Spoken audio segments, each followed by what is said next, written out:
कौन है असली मुन्ना भैया? क्या फिर लौटेंगे कालीन भैया गुड्डू पंडित का साम्राज्य तबाह करने? हेलो दोस्तों, मैं नितिन आपका स्वागत करता हूं बॉलीग्रैड स्टूडियोज में।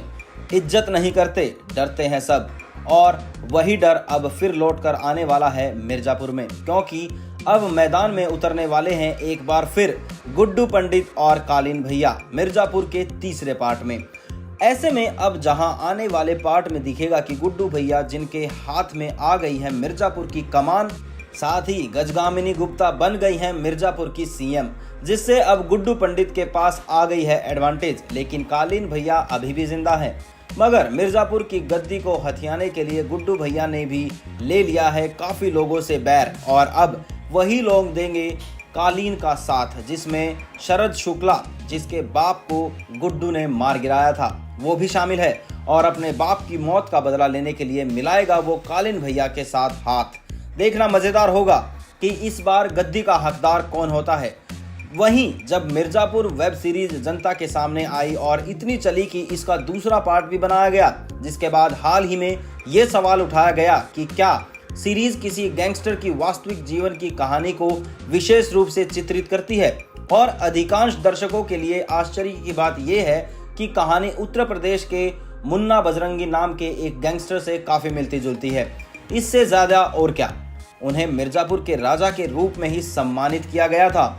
यहाँ हम रियल लाइफ के मुन्ना भैया के बारे में जानते हैं। मुन्ना बजरंगी मिर्जापुर, जौनपुर और वाराणसी क्षेत्र में काफी खूंखार नाम था। मूल रूप से प्रेम प्रकाश सिंह के नाम से जाना जाने वाला वो 17 साल की उम्र में ही अपराध की दुनिया में शामिल हो गया था। उसके खिलाफ पहली शिकायत हत्या और अवैध हथियार रखने की थी। अपने स्वयं के कुछ स्वतंत्र अपराध करने के बाद वो अंततः जौनपुर में गजराज सिंह के नेतृत्व में एक गिरोह में शामिल हो गया। व्यापार के एक किंग लर्नर सिंह ने कक्षा 5 तक स्कूल की पढ़ाई की थी, जिसके बाद उन्होंने हथियारों के लिए अपना प्यार विकसित किया। 1990 के दशक में वो मुख्यतार अंसारी के तहत पूरे पूर्वी यूपी के नियंत्रित करने वाले एक और भी प्रभावशाली गिरोह में शामिल हो गया। अंसारी के दाहिने हाथ के रूप में उसने मुंह क्षेत्र के ऑपरेशन किया, और यहां तक कि ब्रजेश सिंह के खिलाफ एक गिरोह में भाजपा भी शामिल था। सिंह के शासनकाल में गिरोह युद्धों को उत्तर प्रदेश में हुए सबसे बड़े युद्धों में से कुछ माना जाता था।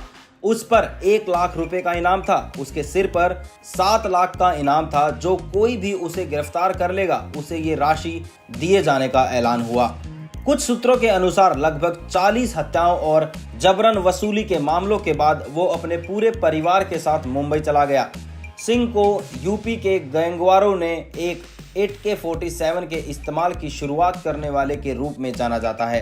अंत में 2009 में पुलिस ने उसे दिल्ली में ट्रैक किया और मुंबई पुलिस के साथ कोऑर्डिनेट करके उसे गिरफ्तार कर लिया।